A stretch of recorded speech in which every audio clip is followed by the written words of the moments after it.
that, like proper preparation prevents poor performance. And so there wasn't any sort of like conversations beforehand for, that person to get the correct information. Like it's kind of Right. more like now it's urgent that you deal with it as opposed to dealing with it before it got to this point. Well, I mean, from what I understand, he is still a long ways off from worried about foreclosure. Of Right? He's in course. the Yeah. danger zone, but he's still a long ways off. Yeah. And it's a couple things I share with him. I said, number one, the thing you have to learn about entrepreneurship is it's never a straight line. It's not like working a job where you underperform, overperform. You know, there's a check coming every 2 weeks, ideally, right? That's what people think is going to transpire. But there's some truth to that, right? For periods of time. I was like, there are going to be months where you're winning, where you're just the cash is flowing. I was like, it's never as good as you think. It's never as bad as you think. And you need to bank your money when things are going good and invest your money back into your business or invest in things that will give you ROI, because you're going to need that when things go bad, when things go south, and they're going to go south. The best of us. I mean, I was just reading an article here on Instagram. It's interesting. I knew the story about FedEx, but I'd forgotten about it, where I wouldn't recommend anyone to do this, right? But his way of investing his money was to go to the casino. Took out last couple dollars he needed, went to the casino. FedEx going under. The CEO says, "I know how to play blackjack. I'm gonna go to the casino. I'm gonna get up 35,000, and I'm gonna keep my business alive for another week or a year, whatever. So I can do. It was another week, so I can secure the funding I need to grow my business." I'm like, you. Every company you read about, learn about. I mean, even PPLSI, right? If you really do a deep dive into the story of the company, there were a couple times early on where it was like they looking at the furniture, getting ready to sell it, to keep the company alive. You know what I mean? Like It be that's a like life. sometimes though. You Yeah. gotta take the bitter with the sweet. Like So it, it's not like you said, it's not a straight line. It's not always gonna be, oh my mm, God, this is so amazing. Everything's yeah, great. Yes. It's not gonna be that. mm-mm. And so he needs to, number one, understand that. But number two, it's like you're laying on the tracks. You see the train coming. Don't just like what definition of sanity is doing the same thing over and over again and expecting different results. And so what I told him, I said, look, man, you need to be creative about this. Number one, you have a house that quite frankly, I believe short-term leasing would work really well. Simply because of where it's at. It's surrounded by hospitals and it's Hmm. surrounded by a bunch of corporate offices. Right? It's not the best neighborhood in the world, but it is surrounded by hospitals and corporate offices. So I know what I'm thinking right away. I'm thinking about some of these people who travel in from the airport and literally come into the area and they're spending money. Like I just paid for someone's hotel in that area. Um, for our previous event. So I know the type of people who are flying into town from the airport, and that ends up being one of their stops For the boot camp or for the other one? for the boot camp. Okay. So that's the pit stop, Dearborn, Dearborn Heights. Yeah. Some people don't want to post up in Detroit. It is what it is. Some people do, but Detroit, the Dearborn Heights, Dearborn, that area is a happy medium, right? Yep. Um, you have people who are doing temporary work for a lot of these small businesses, and like I said, you got an entire hospital system. Like there's what is like 3, 4 hospital systems all in that area where he's at. I know there's got to be some traveling nurses in one of Oh, those absolutely. ecosystems, right? Absolutely. Mhm. And I was like, bro, this is what I would do if I were you. I would start prepping that house for that. Do what you got to do to fix whatever aesthetic issues are going on at the home. It doesn't sound like anything is really wrong with the unit that he's in. It sounds like there may be some plumbing or foundational issues. But the bottom line is he's drowning, and it's a slow drowning that's taking place on him. Absolutely. You need to reset. Get into a place that's less expensive. Get into a place that um that you can manage more easily while you have all these different things going on. Don't sell the house because it's an asset. Turn it into an income producing asset. And if you don't want to manage it, there's you. There's a lot of Well, different that's people. the whole reason why he was getting it was Yeah, to generate income right. from the property. Like that was the original reason for securing it because it has 2 units.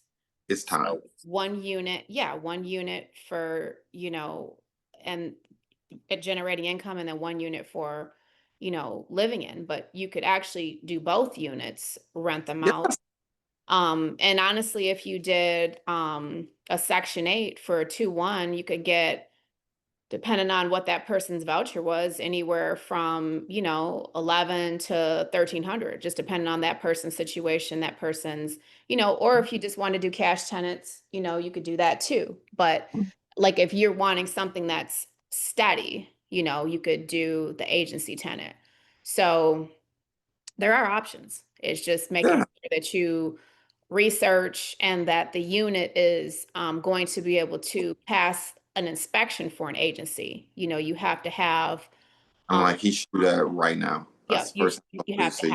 have, certain things like I'm actually doing a unit right now on Tireman.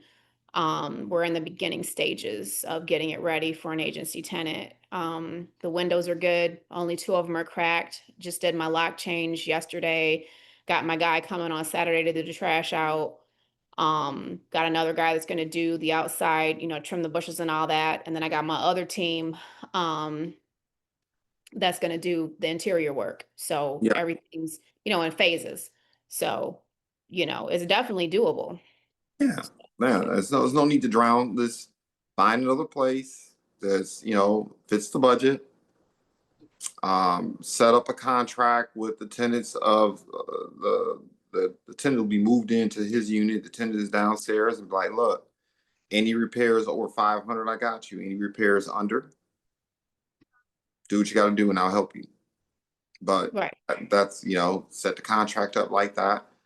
Because you're working a type of business that is the business is so high maintenance, you don't have time to be running to that residence every time something goes wrong with the sink. Or every time, Delegate, or, delegate. or Yeah, yeah, delegate, yeah. So, um, delegate. Yeah. yeah.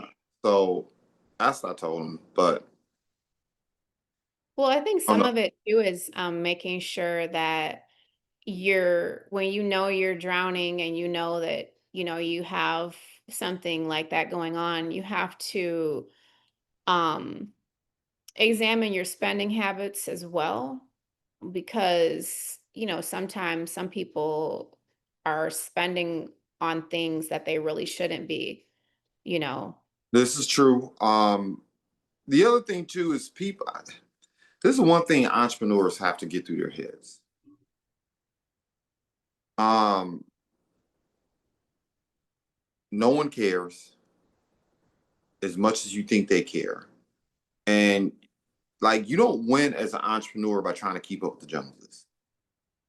You just don't. Like a lot of times entrepreneurs put themselves in a real bad way because they're trying to keep up an image or they're trying to have a certain type of look or they're trying to almost like be like a celebrity.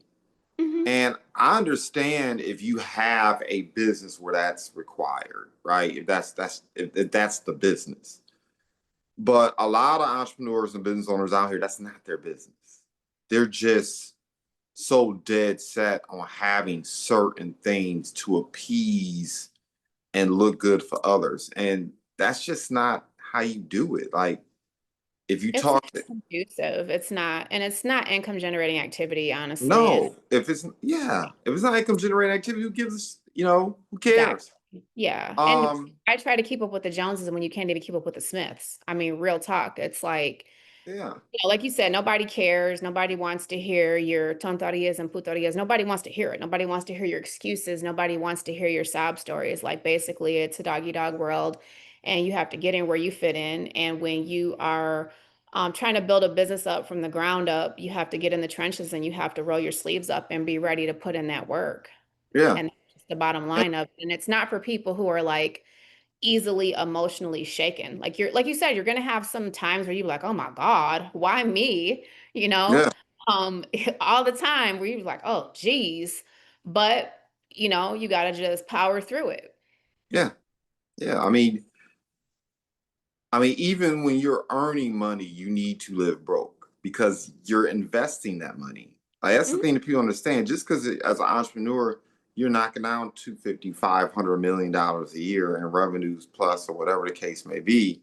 Don't think that that entrepreneur is financially well off. If they are investing their money back into their business, then no, they don't have disposable income like that. Like, they should Or not be your traveling to. expenses are too high. Like if you have your expenses and your expenses are too high, then you're not going to be able to save any money. You're not going to be able to reinvest in your business. You're just not. Yeah, yeah.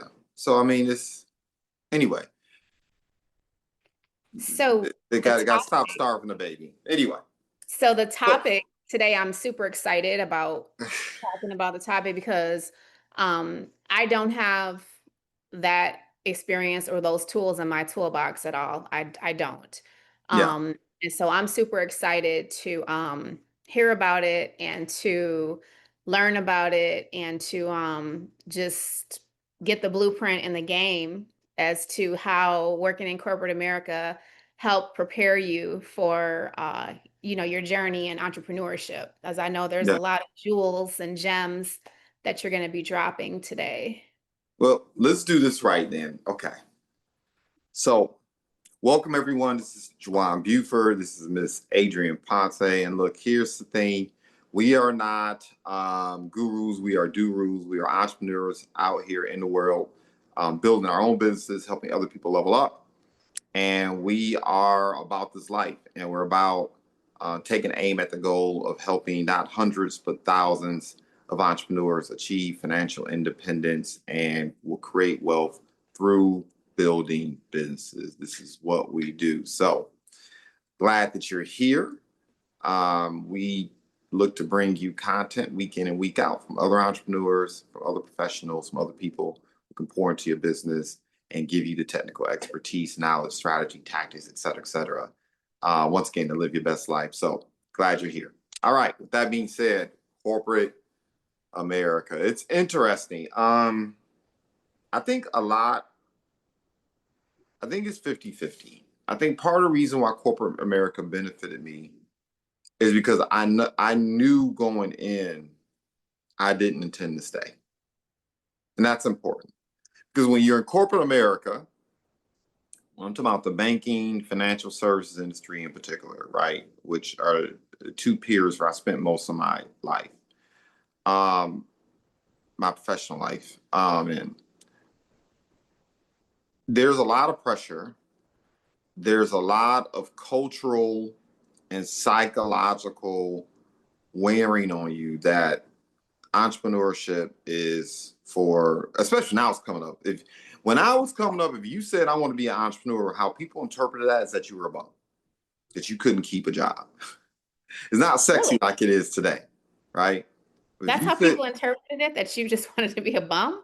that you're a bum, you can't keep a job.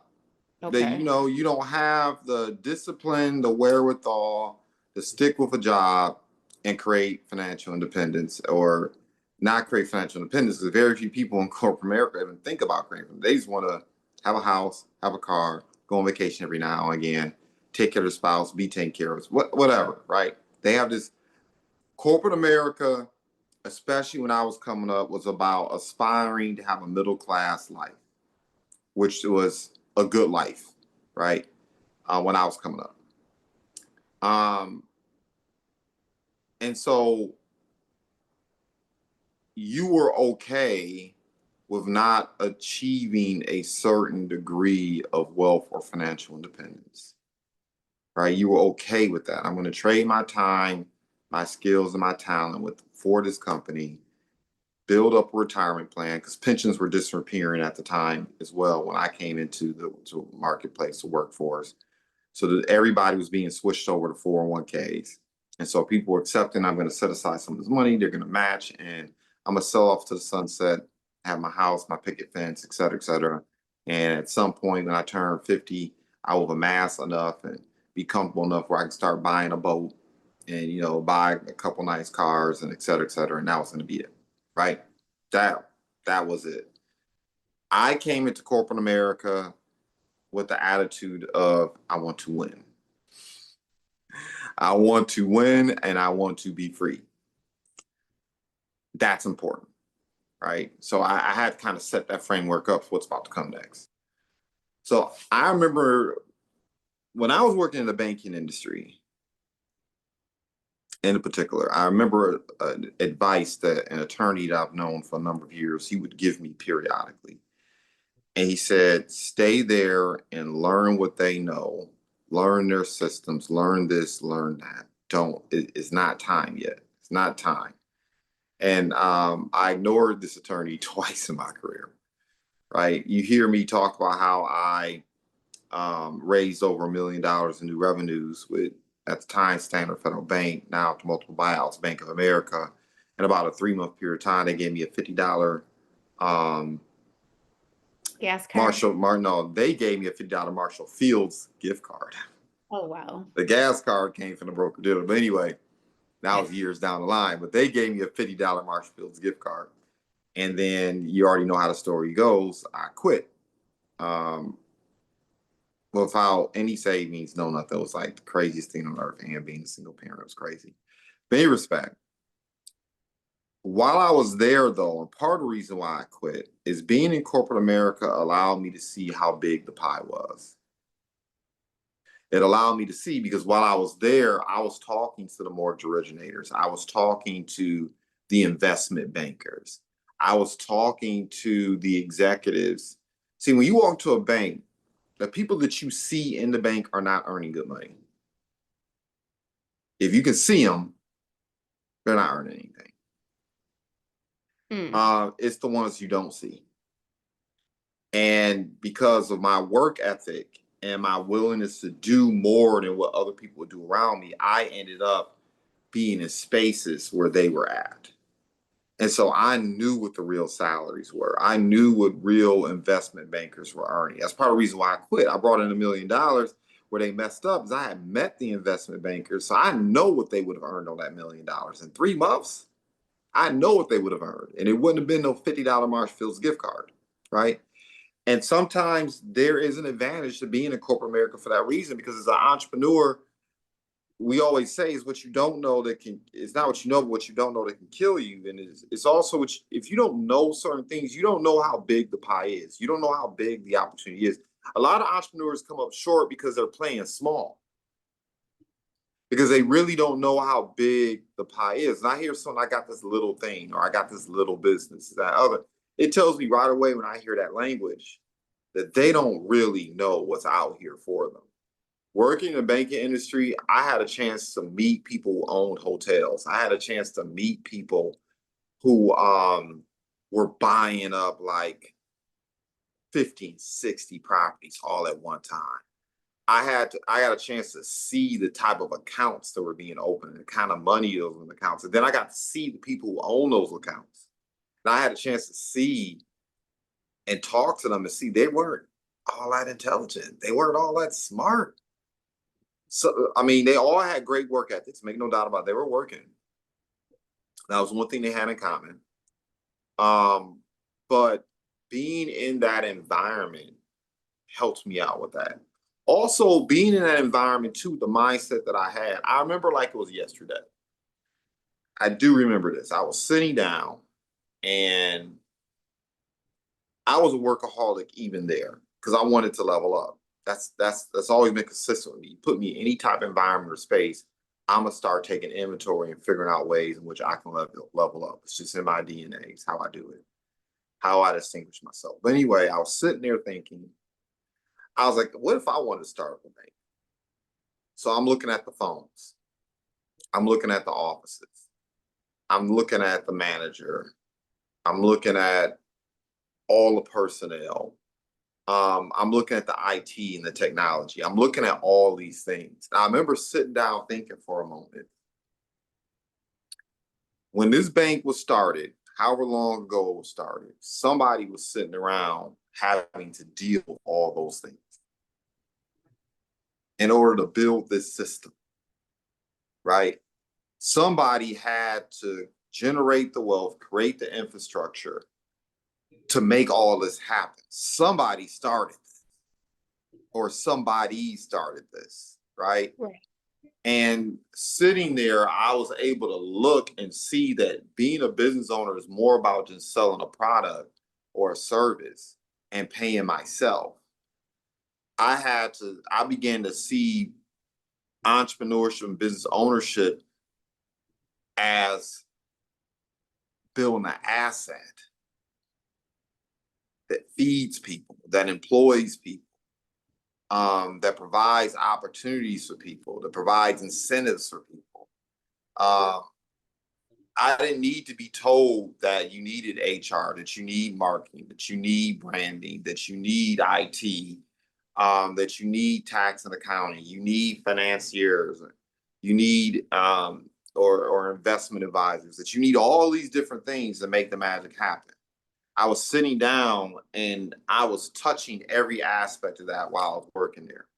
And so I think that's why when I quit and I began my entrepreneur journey, I had a much more mature approach and appreciation for it, because I'd had that conversation with myself. And so, I tell a lot of people that I had a conversation with some young men a couple weeks ago. And one of the young men said to me that I had a job, but I just quit because I'm not earning enough. They're not paying me enough. I'm worth more this, that, and the other, and I should get paid more. And I just kind of looked at him. I said, well, why should you get paid more? What can you do? And he kind of looks at me, and I'm like, I'm being real.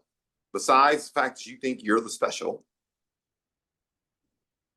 what skills have you developed or inculcated?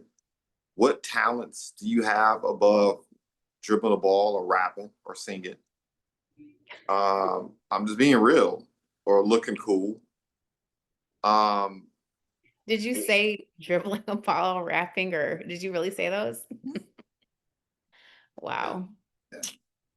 Yeah.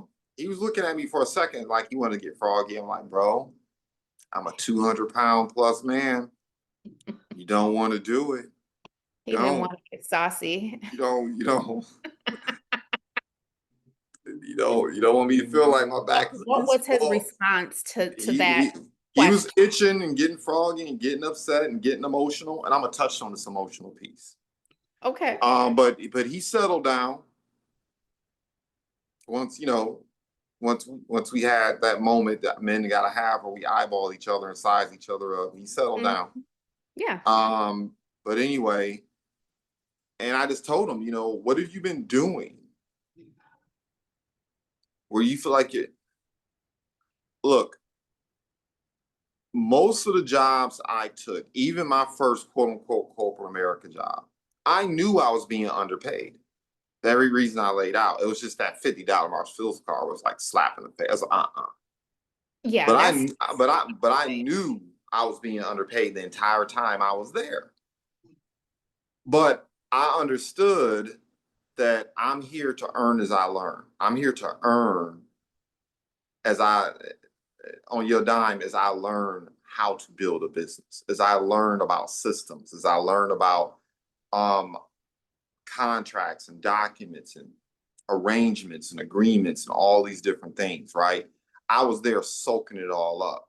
So far as I was concerned, the bank was just paying me to be educated as opposed to me paying for the education, right? And that's why being in that space was beneficial to me, because my curiosity, right? And then once again, once I came from behind that retail, from in front and that retail side and got behind, and listen to the conversations that were really happening, right? Listening to the KPIs, listening to the statistics, listening to how they look at volume and productivity and all this fun stuff. Like, I didn't quite understand everything I was hearing, but I knew this, okay, this is really what it's all about right here, right? And so I learned that. The other thing I learned is, look, corporate America, particularly, and I'm just talking about when I got started in the banking industry, and I wasn't there long. But what it taught me was not to be emotional. Not to be emotional. It was either you hit your numbers or you don't. There's no emotion in it. There's no, I like you, I don't like you. In that environment, there was nepotism, but nepotism only got you so far because, once again, you had to hit your numbers. You had to be productive. You had to be profitable. You had to produce, you had to execute. And you can bring your family member in if you want, but they ain't gonna last long because the people who you don't see are looking at that productivity. And so if you bring in a weak person, and they don't perform, your head's gonna get chopped off and their head's gonna get chopped off, right? There's no room for excuses and BS.com and the dog ate my homework and I didn't feel like it today and I'm angry and I'm upset. No, damn that. The environment I was in, they wanted to see those KPIs and those statistics go up, right? And I was salaried, I wasn't hourly. So like, I remember getting there 30 minutes earlier for everyone else. I remember being there off an hour, and the manager and I would be going at it. The entire during the day, we could be mad as all get out with each other. None of the customers knew. We're smiling, shaking hands. Hey, so-and-so, hey, so how you doing? You need help over there? You need help over there? And the entire time we both thinking, I can't stand you right now. Like, you're the worst. And if the lights were out and nobody was here, some bad things would happen up in this bank. Okay. Right. You in the blind spot. I was doing the assistant manager's job. I was doing my job as a licensed banker. Sometimes I was doing the teller's job. Were you understaffed in that environment? Were you guys understaffed? Like I said, if you didn't hit your numbers, they got you out of there straight up. That was the environment I came in. See, the bank industry is gone, and it was new because before, when you worked in the bank, you were pretty much an order taker. People came in, you serviced their accounts, maybe small talk, kept them happy. Every now and again, you might introduce some type of new program, this, that, and other. When I came into the banking industry was going through transition. And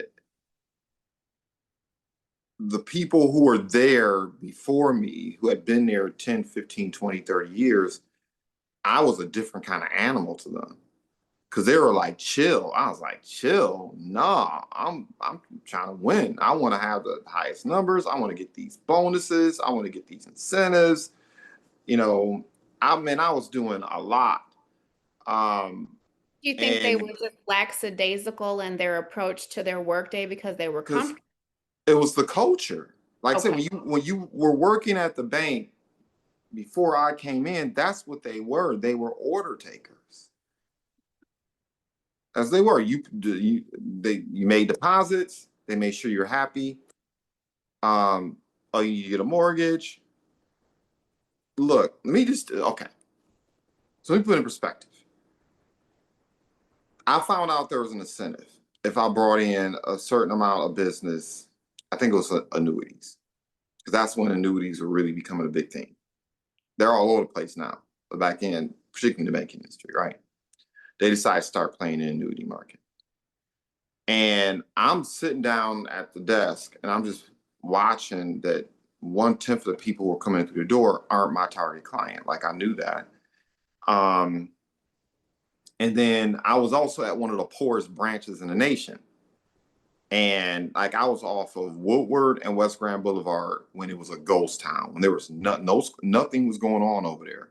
Okay. Right. There was little old ladies coming in, depositing their social security checks, and then leaving $10 in there and taking the rest of the money and do whatever they're going to do with it, right? Man, look, I remember once again the branch manager and I, because I was an alien to her too. And I remember I told her, I said, I got to get out of here. She said, what do you mean? I said, I'm about to go out here and go get the money. She said, what do you mean? I said, I'm going to get in my car and I'm going to meet people and I'm going to go get the money. I'm not going to sit at this desk because we're going to get fired. We're not going to hit the goals. We're not going to hit the quotas with me sitting at this desk. And I remember even throughout the entire state of Michigan, everybody was hearing about this, and I refused. I would check in, of course, do everything you're supposed to do, help out, get everything set up, make sure certain accounts were, and then I would literally look at the branch manager, because I would pull up all the accounts with a certain dollar amount above that weren't spending the money, like they weren't spending it down. It was just there, just chilling, right? And a lot of them, of course, were business owners and corporate clients. And I would look up their address. I would call them up. Hey, my name is JuJuan Buford. I'm with so-and-so bank. Just want to let you know that we have an opportunity here for you to put some of this late money to work on your behalf, right? You're working hard for your money. It's time for your money to work hard for you. And I'd like to share with you how we can help you do that and do it in a way that's safe and protected, right? And so I would get in my car and I would go after them. I was driving all over Detroit metropolitan area. And think about it, you'd be surprised if your banker called you up right now. The person that typically works at the bank where you're at called you and said, I'm coming to you today, Adrian. You ain't got to come to me, I'm coming to you. That's what I was doing. Okay. You see what I mean? So Well, I think if you're a private bank client, like for Chase, they will, try to roll out the red carpet for you and call you and, no, do all. but I was like, forget calling. I'm coming to you. I'm getting in my car. Yeah, you're And about to come live and pull up. Like, Adrian, I'm I'm about to pull up pulling on up. you. I'm Yeah, I'm pulling up pulling on up. you. I Yes. was pulling up on people. Okay. I was even some of our commercial and business clients, I was pulling up on them to get the client, right?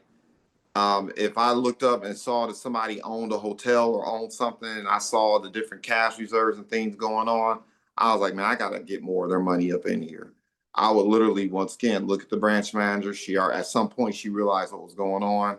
She's like, I know what he getting ready to go do. And I would pull up. And a week later, that client was depositing another 50, 100, 200, 300, $500,000 with us. That's what I was doing. Like you said, going to get the money. Yeah. So the other lesson I learned from that, because I think today people feel like I'm going to do as little as possible to earn as much as possible. That's the attitude that people had. My attitude was, whether you pay me what I deserve or not, I'm going to use this as an opportunity to develop the skills, the talents, the things I need so I can be more marketable and more valuable either here and you don't pay me, then I'm gonna go elsewhere. But I'm gonna maximize this opportunity, because where else am I gonna have access to all these resources? Where else am I gonna have access to all these people? And I'm not paying for any of it. I'm being paid to sit here. And so that's why being in that space, that period of time benefited me. But my attitude would have been the same if I was working at Walmart. My attitude would have been the same if I was working at CVS. My attitude would be the same if I was landscaping for somebody. I'd be paying it. I'd be, of course, focused on the work, but what I'd really be focused on is how things are getting done. Like, how's the business getting done, right? How are the agreements being set up? How are you securing the business? Man, I was constantly paying attention to things like that. And so when I transitioned from the banking industry to the investment advising industry, I had a mentor, but he really wasn't a mentor. He and I, the GA of the agency, the GA that eventually took over the agency I was working at. I mean, he's like, at the time, I think he had been former baseball player, pretty well known, was a good baseball player. retired, very well connected, 60, maybe 60, 65, Italian guy, right? Yeah, his last name, yeah, he was Italian. There was nothing there. There was no connection there. But I still learned some things from him indirectly. The first thing I learned is how to lead. I learned how to lead. His whole attitude was a rising tide lifts all ships. And he spent most of his time investing in things and bringing in people to make the tide rise. In the beginning, I didn't like him too much. I didn't dislike him either, but I just wasn't feeling him because I didn't understand what he was doing. It's like, you're not talking to the agents. You're not, hand clapping, finger tap. You're not doing any of that. And, he would talk to you. He would engage with you at a distance.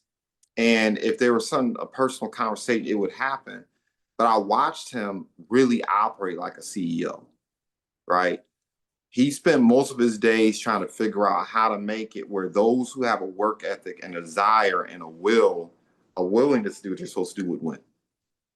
And I would give him credit for that. And I remember watching that, right?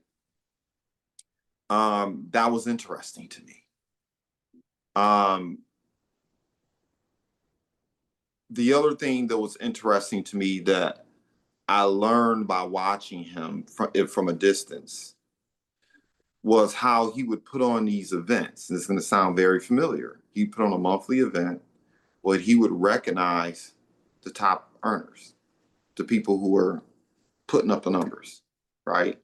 And then he would have 3 or 4 of the people who were winning, who were having success, either tell their story and then kind of give a training about how they were doing what they were doing. And of course, this is an investment advisor industry, so everybody wasn't giving away all their secret sauce, but they were giving away enough where you could understand what your modus operandi needed to be successful, right? He did that a lot. I thought that was fascinating. That was interesting. The one thing I would also say is he was not perfect, but he kept his word the majority of the time. He kept his word the majority of the time. Majority of the time, he showed up a certain type of way. When you needed him to show up, he showed up. If he said he wasn't going to pay you, or he was going to pay you, or he was going to incentivize you or not incentivize you, he didn't do it. Or he did it, right?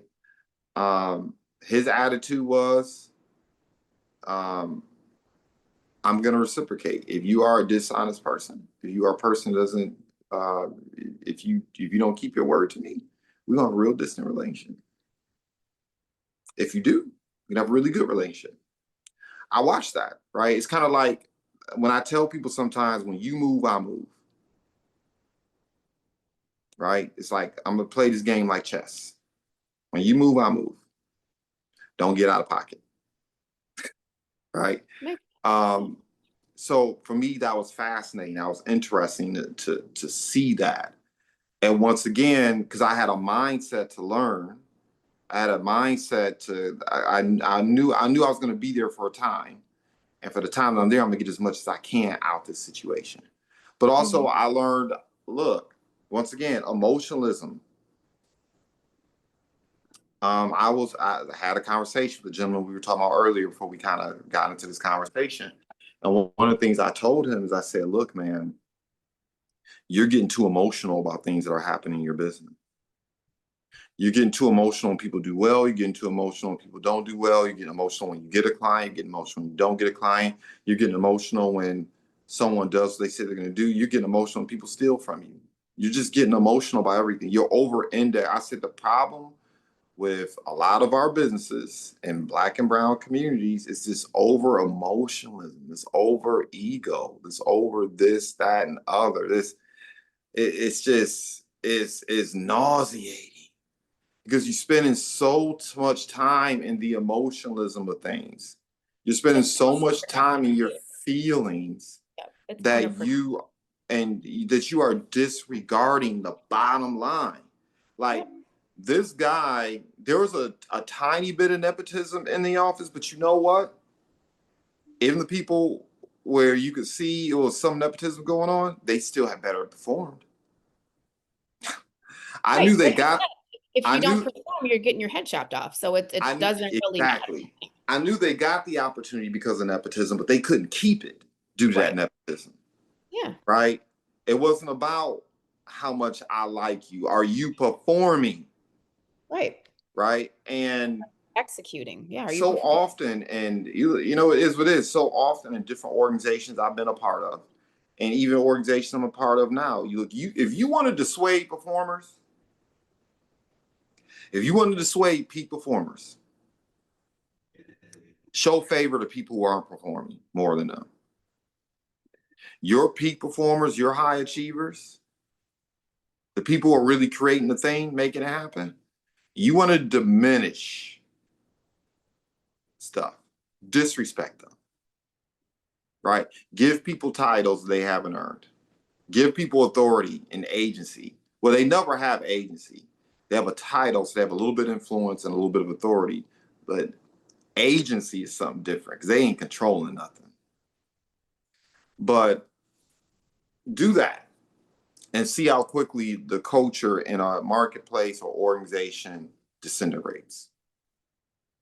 Do that. Right? He did not allow for that agency. The other thing I learned too, as well, on the flip side, is that you can have all the talent and skill in the world. And this did not favor me because I was the only pepper in the room, if you catch my drift. I'm going to events and meetings and I'm the only pepper in the room. It could be 5 people, it could be 100 people, or 200 people, right? But what I also learned is that you can, like I said, you can have the most talent, skills, et cetera, in the world, be the smartest person in the world, but people got to be able to work with you. And you got to learn how to work with other people. Right? And being in an agency like that, like with some of those older heads, like I got to watch their habits. So even if I didn't like them, even if we didn't get along, there was like just cultural divides that probably just couldn't be crossed.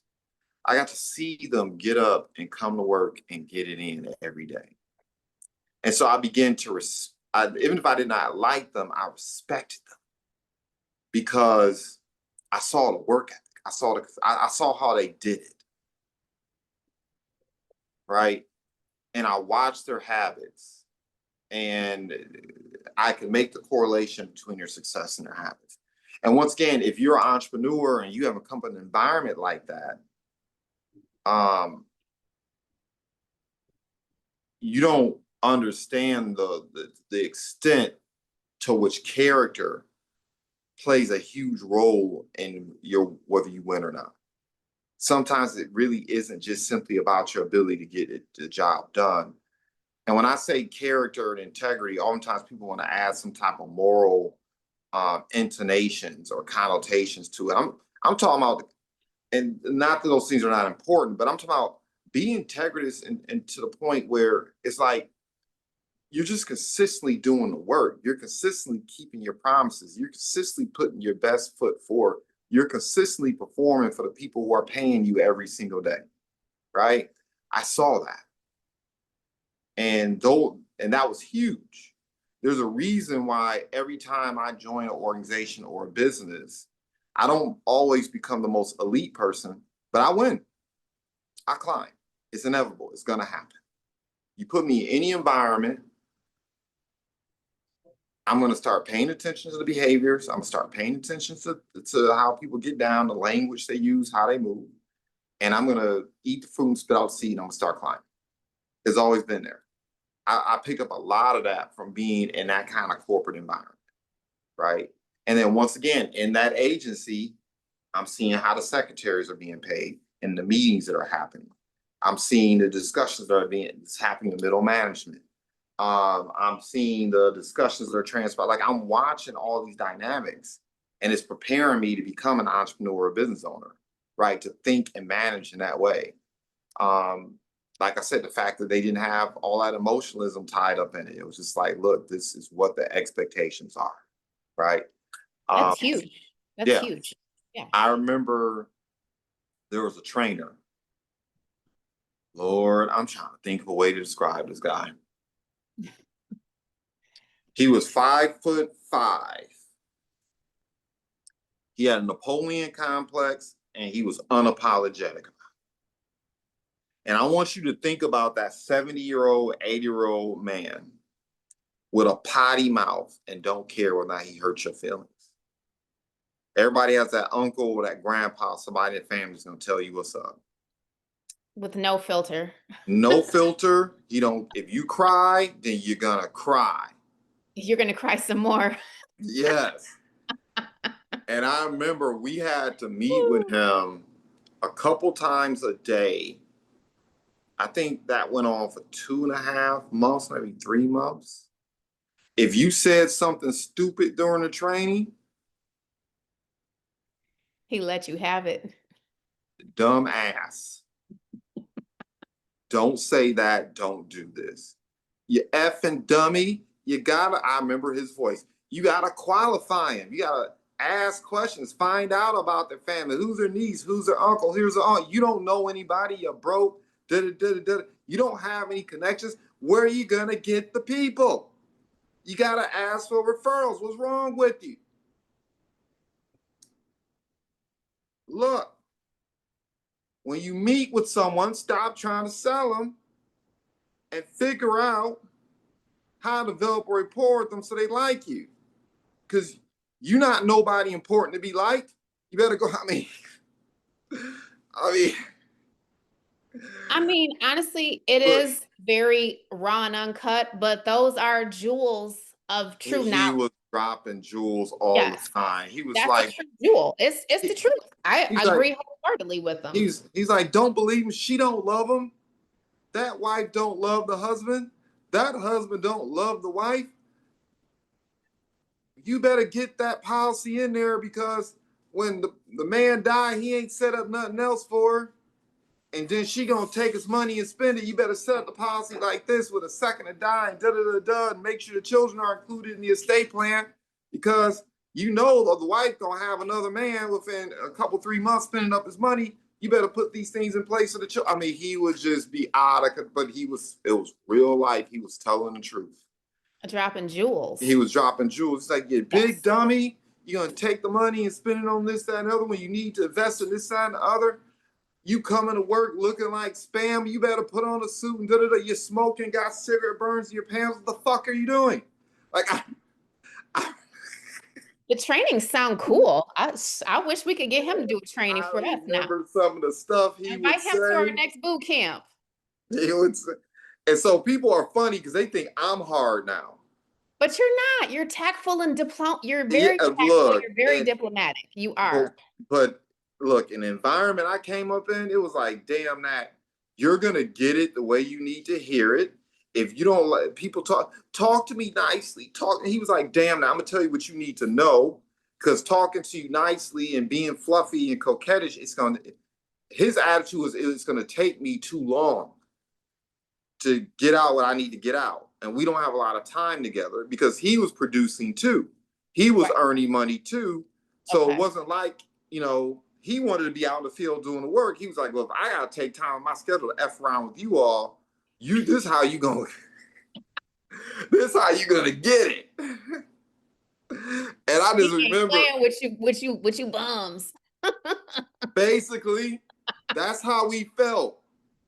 I mean, but look at where it brought you though. Look at how it helped you to grow. And like the non-emotional part, I think that's so important. That is like one of the building blocks to success is not having any emotion. Like you said, it's not an emotional thing.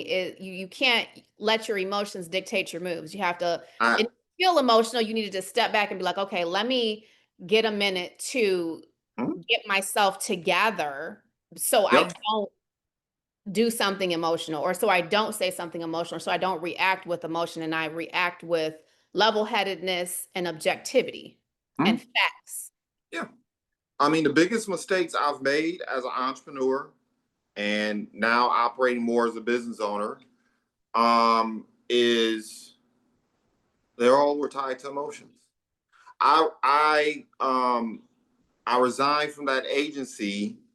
I mean, part of it is I felt like I needed another space to grow. I needed the freedom to really move the way I wanted to move, but also it was emotional in the sense that I had grown tired of some of the disrespectful moments. And I remember once again, the attorney told me that I know said you should have stayed there. And he's right. I should have stayed there and dealt with it a little bit longer because there were still some things I needed to learn. You've But shared that I story with us. Yep. but I am grateful for the time that I had there because once again, it ingrained certain things. Like when I man, there was an organization. I shouldn't say there's an organization, but there was a subsect, there was a group in the organization. And I remember it like it was yesterday. It was a convention. It was an after party at a convention. And one of the leaders in this group walked up to me and he says, "JuJuan, do you like me?" I just looked at him. You know, I Like, is that got a trick I got question? a chill Jack and Coke in one hand. I'm, there's a girl eyeballing. I'm eyeballing her. I'm not involving anyone. And I'm just trying to make connections. I'm trying to get game from people. I'm trying to have a good time while I'm there. And the only thing on this guy's mind to think to talk to me about was whether or not I like him. So, I immediately, he was suspect from day one. For I moving on, swear to you, he I was was gonna ask. I was trying to think of a way to like tactfully say, like, was this person an alternative lifestyler? Like, what was? no, well, he is, but he ain't. He ain't putting it out like, but he might as well be. I mean, because that's what Because it's giving that that's hint. yeah, It's like a yeah, very yeah. bizarre I'm question. like we're here to share game, talk to them about how we getting this money, how we're building teams, how we're marketing more effectively, how we're game planning, how success. And the only thing you can think about is to walk up to me. And then I'm looking at the people around him, they all became suspect for me moving forward. I was just like, you know I mean, what? yeah, it's a bizarre question, and Yeah. it would throw me off. And it was one of those things where I was like, this is the exact opposite of the culture that I've come from. Because in the culture I came from, once again, that corporate environment, Mhm. that's never the first question I ask when I'm dealing with people. Like So whether why I like you or not doesn't even it's irrelevant. it doesn't even register to me. The first question I'm asking myself when I meet someone is, are they capable? Are they valuable? Are they able to get things done? Um, can I count on them? Integrity in terms of integrity, their movements, their actions, their behaviors, their intent, all that fun stuff. These are the things I'm thinking about. Um, do you have alligator skin? Have you been through enough um, conflict, turmoil, challenges where if when BS.com inevitably happens, because it will, do you have the wherewithal to push through it and perform anyway? Right? Are you mentally strong? Or every time something happens, you got to go smoke some weed, or you got to take a mental break, or get bent. You know what I mean? Like those are all the things that are going through my mind when I first meet someone. Even when it's casually, I'm looking for all those signs. I'm watching all that different stuff because at some point we may collaborate together, we may partner together. I may end up working for you, you may end up working for me, right? We may end some type of contractual agreement, whatever the case may be. When I'm networking, I may end up referring people to you. You may end up referring people to me. Who are you going to be referring to me? Are you going to be able to deal with people I refer to you? Those are all the very last thing on my mind is, do I like you? Or do you have a lifestyle that, you have some type of orientation? I give a rat's ass. It's like, obviously, let's not be on some BS. We all have our preferences for the type of people we want around us. But as an entrepreneur, even most of my preferences go out the window. It's like, can you do the work? And can you get excited and passionate about the work? Can you be committed to the work? Can you be committed to the mission? That, so being in those environments is what helped create that, right? Um, and so, yeah, if I think about the great, that's why I tell people having a job is not a bad thing if you have the right mindset while you're in that job, Right. right? If you understand what it can be good for, right? If I fell on my knuckles tomorrow, I don't care. I would call up a company. Do you need somebody to come clean your bathroom? I don't care. I got children to feed. I can give a rat's ass. Now, obviously, I wouldn't do that. I have a lot of other tools and ways in which to generate income. I have salesmanship experience, all this other stuff. I could just basically call up a couple companies and get moving on some stuff, right? If I had to do that. But you But get the the point point. is that you'll thug it out and make it happen by any means necessary. That ain't means necessary. Yeah. Yeah. Absolutely. Yeah. And while I'm doing it, I'm gonna be picking up cues. I'm gonna be learning. I'm either gonna be learning what to do, or I'm gonna be learning what not to do. But I'm And gonna be learning. preparing for the next move after that. Yeah. Yeah. So I think that's how corporate America helped me, particularly the corporate America that I came into. Mm-hmm. I know corporate America is different today. Um, and the dynamic in terms of expectations from people are different today. But if you have an entrepreneurial mindset, it's all the same, as far as I'm concerned. It's all the same. Yeah, it's all the same. And that's where I think. Stories that you've shared with us, I've learned a lot, especially in regard to like you saying that, because you shared that with us about the attorney that you knew that was kind of like a mentor to you. And when you were like, hey, I'm about to leave here and I'm going to pivot. And he was like, no, you need to stay there Mhm. because that's the best environment for you to learn in, where it is an environment where you're facing opposition and where you are different. And like you said, you're the only pepper in the room and you are somebody who they're not really trying to feed you, but you're learning and growing anyway. Yep. And that really stuck out to me because I've never had that experience. I've never worked in corporate America. I've never worked in the banking industry. Um, and I know you and several other people, Miss Wells and then Miss Cotton, have all worked in corporate America. And just from having conversations with you guys, I learn a lot from it because I can see where you guys have several skills that work on daily, being Mhm. tactful, being diplomatic, and Mhm. like you said, non-emotional, like letting emotion play no part in any decisions that you're making as far as it pertains to business. Because I think that's super important. And people who've had that experience in corporate America, definitely the ones who are in our circle at least have mastered those skills Yeah. for sure. The other thing you just mentioned that caught my attention too, a willingness to go into spaces or go into environments even when it's uncomfortable,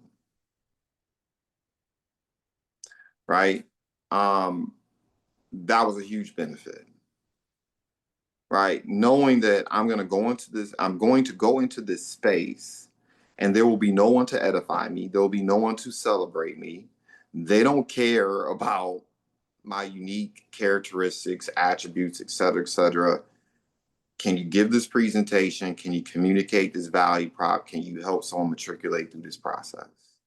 So whether I was training, whether I was being trained, whether I was selling, whether I was coaching, um, I had to be willing to operate in environments that I knew, even a lot of times the environments were hostile,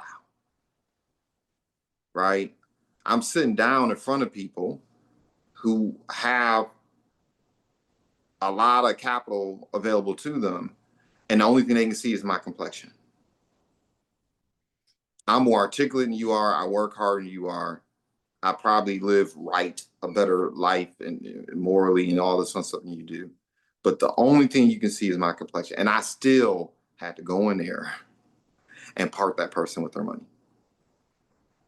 Or I still had to go in there and educate them and provide them with resources and tools to achieve whatever their goal is, despite the fact that, you know what I mean? Like that type of situation hardens you in such a way, right?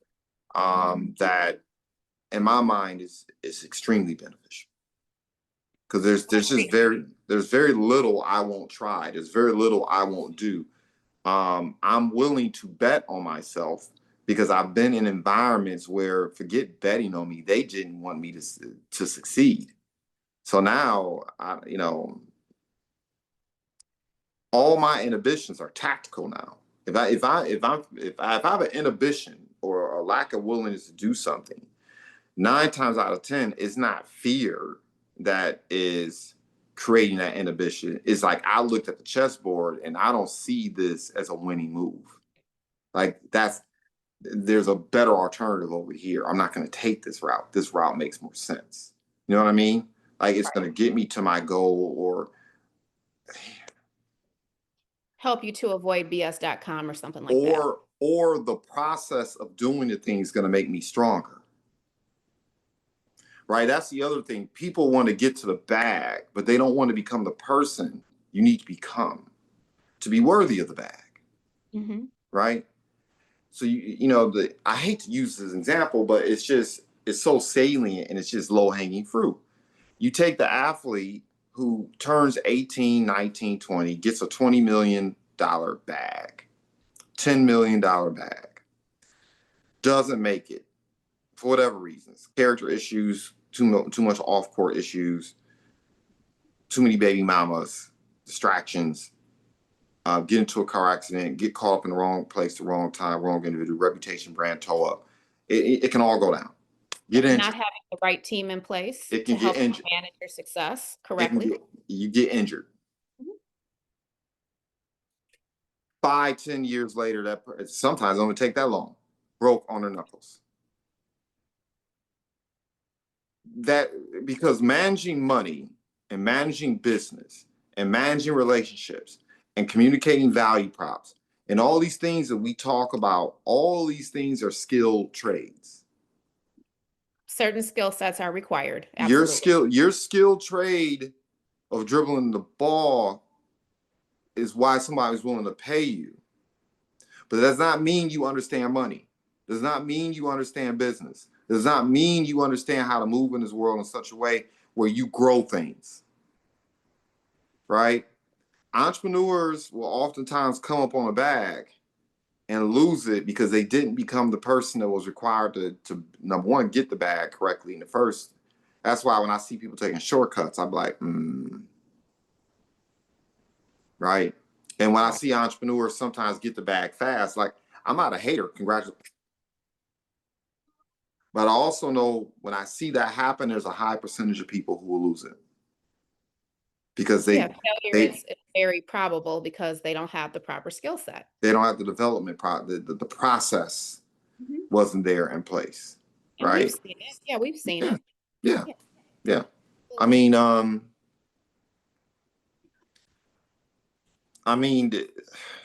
if you really pay attention to what I'm doing with our organization, all I'm doing is duplicating the agency system.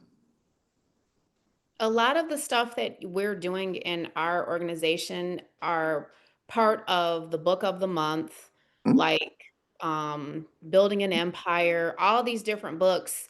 I see it clearly. Yep. And now that I've started doing some of the things that like you and Mr. Peden have like encouraged everyone in the group to do, like don't just zoom through a book, okay? Like read the book, listen to chapters over again, take notes, review your notes, okay? Those are very, very important parts because like you said, you have to have time to let things cook sometimes. You can't just always be moving 100 miles an hour because you're gonna crash. Like you have to stop and basically kind of smell the roses sometimes. And a lot of the things that are talked about in the books of the month and just even at our trainings, our Mhm. accountability calls are all things that I'm like, okay, like you can clearly see it being implemented and executed, not just Mhm. implemented, but executed in our trainings and our groups. And it definitely makes a difference, in my opinion. Absolutely. Yeah. Yeah. I mean, I think for me, the thing that I appreciate most about being in corporate America, and look, I paint a really rosy picture here. It was crappy. It was shitty. It was conflicts and oh, I Oh, cannot sure. remember how many. I It cannot sounds like remember. it was like a really hostile environment sometimes, the things that you Yeah. were describing that you were dealing Yeah. with, Yeah. especially during that time period, because now things are a little bit different and Hmm. there's more rules in place that preclude people from acting a certain way and doing things a certain way. There's more consequences. But I'm sure like when you first came into it, it was, I'm quite sure, very challenging to be No, a there was. environment. It was like HR. No, we about to go in this parking lot and settle this. That's how we about to make this. In the blind spot in the That's bathroom how we. That's how we for gonna you a make this blanket work. party. There's a parking lot. It's 6, 7 o'clock. There's me. There's you. We about to make this happen. This is how we gonna settle this. In these size 7 Nikes. Yeah. Oh, that's funny. So I'm gonna go put on my Timberlands. You can Right, go. You can. exactly. Yeah. You can go put on your loafers, and Some street justice. we about to see what's gonna happen here. See how You we know, do but things and on but Fort Waterman, yeah. Southwest Detroit style. So I don't. So I don't want to Circa paint this 1998, rosy. right? Yeah, I don't want to paint this rosy picture, but I think that for me, being in those ecosystems taught me how to build ecosystems. Absolutely. Right, everything that I'm doing is designed irrespective to person. Is designed to make the environment healthy. So if you want to succeed, you can, regardless of what bucket you're coming out of. If you want it, the resources, the tools, you can count on certain things to happen for you, right? That ultimately there's a consistency across everything we're doing, right? And if you want it, you can get it, right? Being in corporate America and the environments I was in gave me a multitude of frameworks to look at the things I'm doing now to create ecosystem. Um, yeah, yeah, and it's a bit of a challenge. Like you said, a lot of people don't understand what's going on around them. They don't get it, right? They in their feelings. They're concerned about the interpersonal relationships, all the emotionalism, and all this other BS. And it just They don't have the benefit of your experience in those environments. yeah, And I think, having that experience in corporate America is definitely priceless. Or even if you've ever just been in an environment where you um, have had to face adversity, whatever it was. yeah, I think adversity and hardship builds character. You're able to, like you said, take emotion out of things, not take things personal. And you know that really all that matters is execution and results yeah, when you've worked in those kind of environments. So yeah, yeah. it's about performance, it's about execution, and it's about results.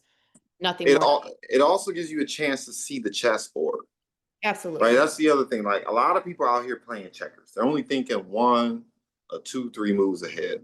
Hmm. Whereas when you come from highly competitive corporate environments like the one I was in, it's like, bro or sis, I see you. Not today, but I see you 3, 4 moves ahead. Like I see where this behavior is going to take you, right? Um, I see what the end result's going to be.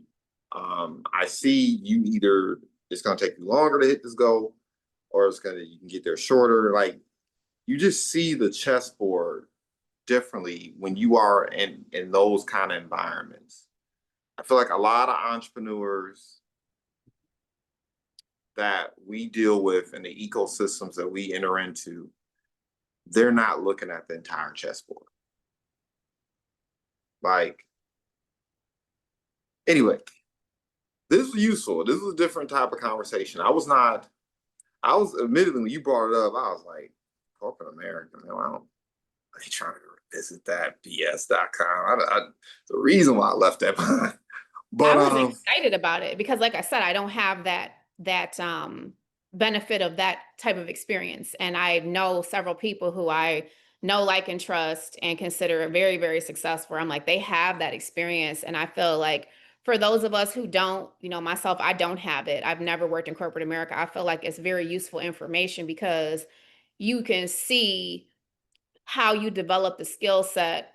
You have sweat equity, blood, sweat, and tears, all these experiences, even with the trainer, with the mhm, Ron Uncut, that was amazing. I'm sure some people were like, oh my God, I can't believe he's talking to us like this. But look at everything you learned and gained from it. Like, I mean, it's a game changer to have somebody like that, like telling you, like, absolutely not. That sounds stupid. Even though it's blunt and it's, not, PC, sometimes that's what you need. And if you've grown up in an environment like that, like that's how my grandmother was. She would say what was on her mind.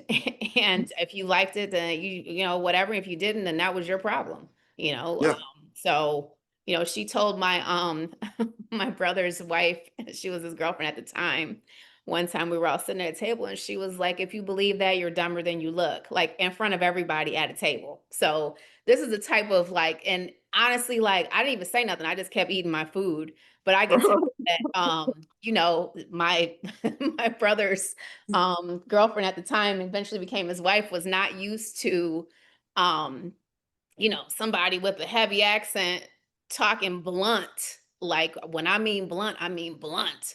She wasn't used to it. But, we grew up that way. So it was like, oh, well, pass the salt. yeah, yeah, yeah. I mean, what I would say, whether I like that guy or not, then it does not matter. He was one of the most important mentors in my life. You learned a That lot, the leveled up. stuff, the stuff I learned in the 3 months of hell with him, I can point to at different times in all the different entrepreneur endeavors I've been in that it continues to still serve me today. Um,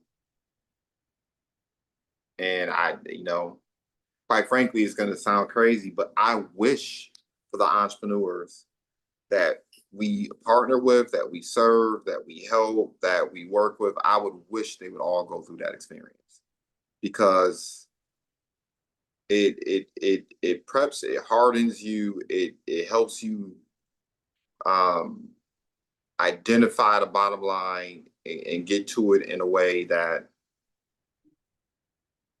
yeah, like some of the Trainings comments. are important. Trainings are important. Mhm, Investing in yourself, mhm, treating yourself, investing in yourself is very important. And having mhm, that kind of a training would definitely be a game changer, just like our boot camp that we just did. mhm. I feel like it was extremely beneficial.